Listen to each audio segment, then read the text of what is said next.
поддерживает президента, который дает открыто приказ стрелять в своих граждан, поддерживать его и поддерживать тех граждан, в которых он стрелял,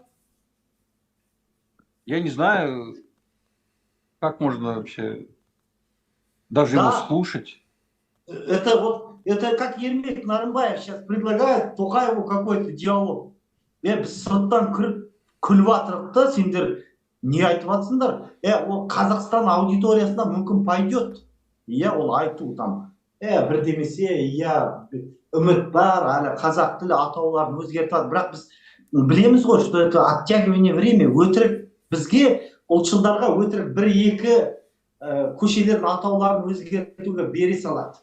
Біз соны ойбай, мақтанып, бір жеңіс. Ал Павлодар, Петропавл, жоқ, оларға түйсігі болмайды. Ол бір манипуляцияда ұлтшылдарға наводку дают что-то, соны мына қоғам мақтанып, өйткені қолдарынан түк келмейді, соған мақтанады. Қара, Павлодарда 18 көшені өзгертті, этому и радуются. То есть дали что-то наводку, да, националистам там. В Караганде поменять 20 улиц, мы такие, вау! Это же политтехнология, это Ерлан Карин, выпускник Академии Госслужбы при президенте Российской Федерации. Ты понимаешь, какие улицы меняли? Улица Грейдерная, понимаешь, улица 20 лет без урожая, то есть, которые, по сути, уже надо менять, но они же не меняют же, условно, улицы там Пушкина. Какое отношение Пушкин имеет к Казахстану? Гагарин, все это у нас остается же. А что нам эти улицы? Третья колхозная, да, можно поменять. Почему бы нет? Петропавловске в центре города стоит вот этот памятник Пушкин и Абай рядом. Какое отношение имеет Пушкин к Казахстану, ты хочешь спросить? Его сам Абай переводил. Вот такое отношение. Аға, осы сіз тікелей дос аға, есть у него прямое отношение к аномастической комиссии. Он ездит в Петропавловск, Хостанай. Кстати, у меня вопрос к Василю. У вас есть улица Пушкина? Давай я после того, как Куат закончит дос Ага, я отвечу. Нет, как раз вот как перед вопросом дос Ага, чтобы он понимал, что в Украине есть или нет. Смотрите, в Украине прошла очень успешно декоммунизация, и сейчас проходит завершение или завершалась деколонизация. Поэтому ни памятника Пушкина, ни улицы. У нас памятника Высоцкому уже, по-моему, нет в Одессе.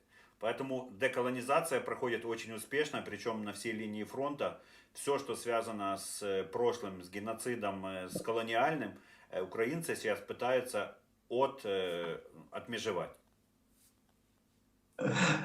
Дос аға, қараңыз, вы имеете прямое отношение, вы нашли в архиве документы. Кстати, дос аға очень важный документ нашел, в прошлом опубликовали, оказывается, Петропавловск был переименован в Кызылжар. Есть постановление местное, все. Есть такой документ, у меня, кстати, я тоже выкладывал в Фейсбуке. Дос аға, біз осы жерде отырғандар, осында Қазақстанда болып жатқан тенденцияға сенбейміз. Сіз не дейсіз осыған? Енді мен 3 жыл бойы солтүстік Қазақстанның жыл сайын 25 елді мекенде кездесу жасадым да, жергілікті тұрғындарменен. Я 3 года ездил в Северный Казахстан, и у меня была встреча каждый год 25 населенных пунктов была встреча с жителями. Данное население именно по аномастике. Знаете, передо мной как будто сидят люди, местные жители, большинство, конечно, 99% русскоязычные, как будто передо мной сидели ДНРовцы и ЛНРовцы, без автомата, конечно. Точно так же они принимали меня, конечно, я пришел, как говорится, разъяснить им, что такое аномастика, как идет у нас аномастическая политика. Знаете, есть даже село Пулеметное, я не говорю о Киреве, о Калинине и так далее и тому подобное, о Ленине, о Ульянове, очень много. И из этих 25 встреч через 2 года мы еле-еле сумели менять 3 или 4 населенных пункта. Я не говорю об улице. В этом году меня ждет 15 встреч в Кустанайской области. Но некоторые города отказываются принимать даже меня. Доспушим говорит, нельзя, мы не принимаем, мы не хотим, чтобы была встреча с ней и так далее и тому подобное. Это очень больной вопрос в Казахстане, аномастическое дело. У нас нет ни законов, никаких требований. Мы используем только два направления. Первый – устарение.